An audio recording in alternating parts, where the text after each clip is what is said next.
జై శ్రీమన్నారాయణ. అందరికీ నమస్కారం. ఈరోజు తిరుప్పావైలోని 16వ పాసురం గురించి తెలుసుకుందాం. మరి తిరుప్పావై వ్రతం అనేది 30 పాసురములతో 30 రోజులు చేసుకునే వ్రతం అని మనకు తెలుసు కదా. మరి ఇప్పటి వరకు మనం సగభాగాన్ని పూర్తి చేసుకున్నాం. మిగతా సగభాగాన్ని మరి పూర్తి చేయవలసి ఉంటుంది. నిన్నటికి 15 రోజులు పూర్తయింది. 6వ పాసురం నుంచి 15వ పాసురం వరకు కూడా 10 మంది గోపికలను అంటే 10 మంది ఆళ్వారులను గుర్తు చేస్తూ అందరినీ మేల్కొలిపి మొత్తం అందరూ కలిసి మరి 16వ రోజు ఆ శ్రీకృష్ణ పరమాత్మని కలవడానికి బయలుదేరారు. మరి 16వ పాసురం అతి ముఖ్యమైన పాసురం అని చెప్పి చెప్తారు. ఈ పాసురాన్ని 2 సార్లు చదువుతారు. ఇప్పుడు ఈ పాసురం యొక్క అర్థాన్ని చదువుదాం.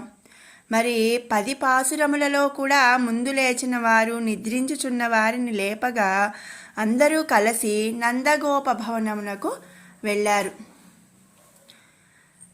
నాయగనాయ్ నిండ్ర నందగోపనుడయ్య కోయిల్ కాపానే.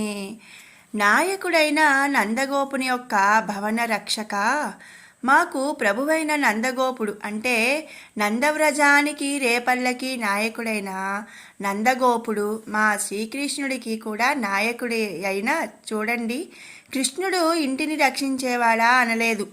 ఇక్కడ కృష్ణుడి తండ్రి నందగోపుడి ఇంటిని రక్షించేవాడా అన్నారు. మరి కృష్ణుడికి తన తండ్రి నందుడు అంటే అంత ప్రేమ, అభిమానం, అలాగే గౌరవం. అది తెలుసుకున్న గోపికలు కృష్ణుణ్ణి నందుణ్ణి సంతోషపరచడానికి ఆ విధంగా పలుకుతున్నారన్నమాట. మరి నందగోపుని భవనానికి అనుమతి లేకుండా వెళ్ళలేం కదా. ఆ ద్వారపాలకుని అనుమతి అడుగుతున్నారు మన గోపికలు. కొడిత్తోండ్రుం తోరణవాసల్ కాప్పానే.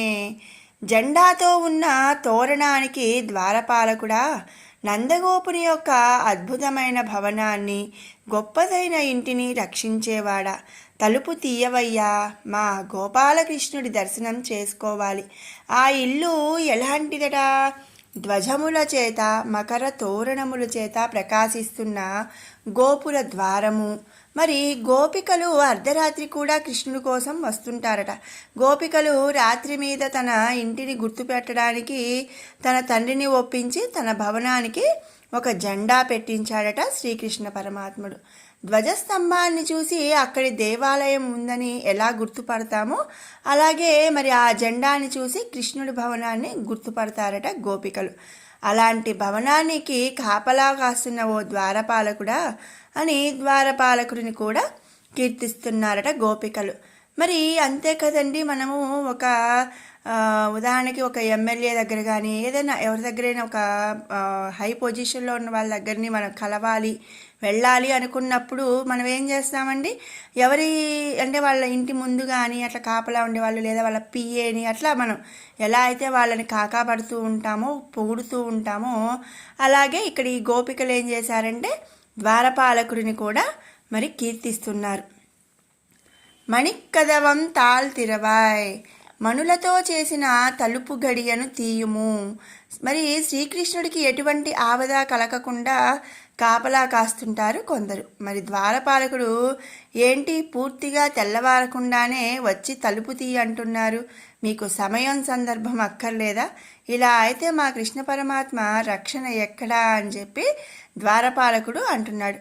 మరి దానికి సమాధానంగా మరి గోపిక ఏం చెప్తుందంటే, మేము స్త్రీలమయ్యా, ఆడవాళ్ళం, అబలలం, మేమంటే భయం ఎందుకు, మా వల్ల ప్రమాదం ఏముంటుంది అని చెప్పి గోపిక చెప్తుందట. మరి అంతే కదండి, ఇప్పుడు మనము సమయం కాని సమయంలో ఒక మినిస్టర్ దగ్గరికి కానీ ఒక రాజు దగ్గరికి కానీ మరి ఇంకొంచెం బాగా అలాంటి వాళ్ళ దగ్గరికి మనం వెళ్ళామనుకోండి, మరి అక్కడ ఉన్న సెక్యూరిటీ గార్డ్స్ వాళ్ళందరూ ఏంటి సమయం సందర్భం లేకుండా వచ్చావు అని చెప్పి అడుగుతారు. అలాగే మరి అలాంటి అంటే ఒక టైం టు టైం అనేది ఉంటుంది. ఆ టైంలో కాకుండా మరి సమయం కాని సమయంలో వస్తే ఎవరైనా సరే మరి భయపడతారు కాబట్టి అలా ద్వారపాలకుడు అలా చెప్తాడు. మరి దానికి గోపిక మేము స్త్రీలం, అబలలం, మా వల్ల మీకెందుకు భయం అని చెప్పి చెప్తుంది. మరి దానికి సమాధానంగా ద్వారపాలకుడు, ఏం శూర్పణఖ కూడా ఆడదే కదా, ఎన్ని బాధలు పడ్డాడు రాముడు, మరి అంతెందుకు శ్రీకృష్ణుడి చిన్నతనంలో పూతన రాలేదా శ్రీకృష్ణుడిని చంపడానికి అని చెప్పి చెప్తాడు. మరి మేము ఎవరిని నమ్మాలి, మా జాగ్రత్తలో మేము ఉండాలి కదా అని చెప్పి ద్వారపాలకుడు చెప్పాడు.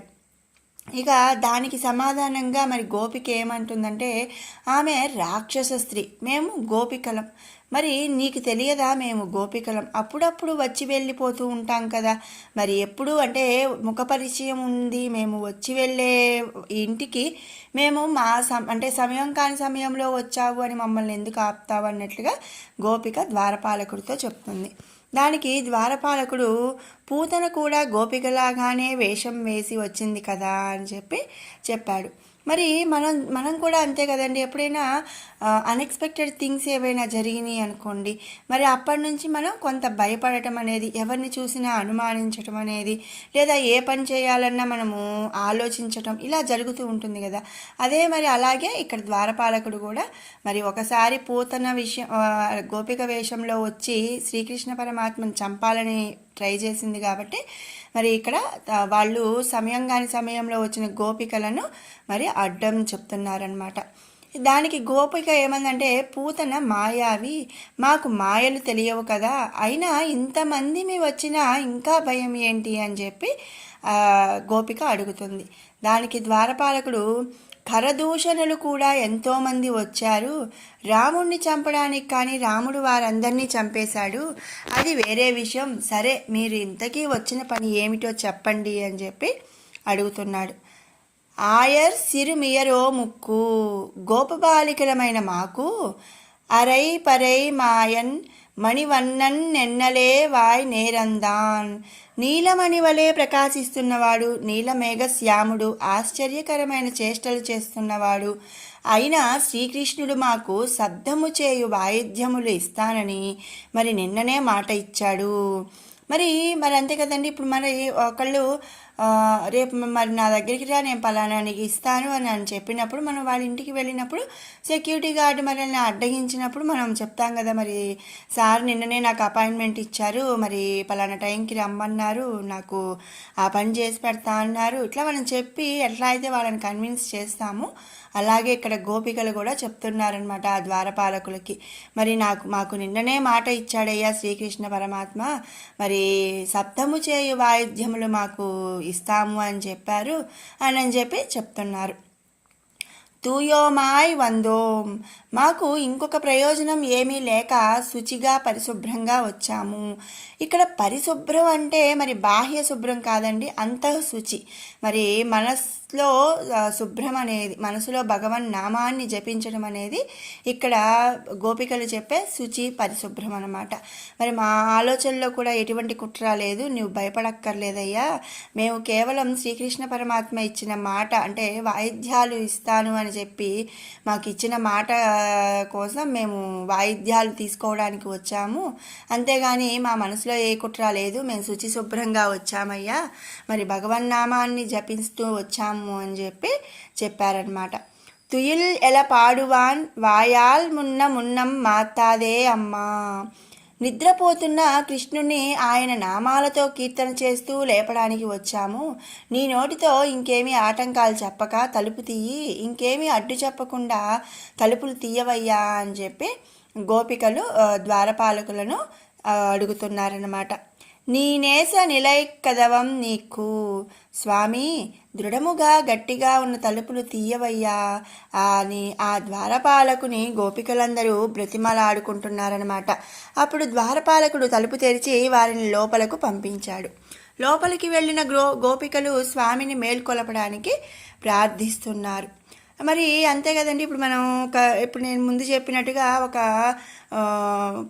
పెద్దవాళ్ళని కలవాలి అనుకున్నప్పుడు మరి సెక్యూరిటీ గార్డు కానీ మరి పిఏ కానీ వీళ్ళు ఎవరైనా అడ్డగించినప్పుడు ముందు మనం వాళ్ళని అడుగుతాం, రిక్వెస్ట్ చేస్తాము, అలాగే వాళ్ళని పొగుడుతాము. ఇవన్నీ కూడా మరి జరగనప్పుడు చివరాఖరికి వాళ్ళని బ్రతిమాలుకుంటాము, అయ్యా మరి పలానా వాళ్ళు నాకు మరి ఆ సార్ నాకు ఇలా చేస్తా అన్నారు, అలా అన్నారు, ఇలా అన్నారు, ఒకసారి కలవనీయండి అయ్యా అని మనం ఎలా అయితే బతిమాలుతారో అలాగే ద్వారపాలకుడిని మరి గోపికలందరూ బతిమాలుకున్నారు. అప్పుడు ద్వారపాలకుడు తలుపు తెరిచి లోపలికి పంపించాడట. ఆ తర్వాత మరి లోపలికి వెళ్ళిన తర్వాత మరి నిద్రపోయేస్తున్న ఆ శ్రీకృష్ణ పరమాత్మని లేపడానికి గోపికలు ప్రార్థిస్తున్నారు. మరి ఇది 16వ పాసురం అండి. ఒక్కసారి మనం 16వ పాసురం చదువుకుందాము. நாயகனாய் நின்ற நந்த கோபனுடையா கோயில் காப்பானே கொடித்தோன்றும் தோரண வாசல் காப்பானே மணிக்கதவம் தாழ் திறவாய் ஆயர் சிறுமியார் முக்கு அரைப்பறை மாயன் மணிவண்ணன் என்னலேவாய் நேரம்தான் தூயோமாய் வந்தோம் துயில் எழப்பாடுவான் வாயால் முன்னம் மாத்தாதே அம்மா నీ నేస నిలైకదపం నీకు ఏలోరెంబావాయ్. మరి విన్నారు కదండి 16వ పాసురం, దాని అర్థం. మరి రేపటి వీడియోలో 17వ పాసురంతో కలుసుకుందాము. మీకు ఈ వీడియో నచ్చినట్టయితే లైక్ చేయండి, షేర్ చేయండి, అలాగే మరిన్ని అప్డేట్స్ కోసం మన ఛానల్ని సబ్స్క్రైబ్ చేసుకోండి. Thanks for watching.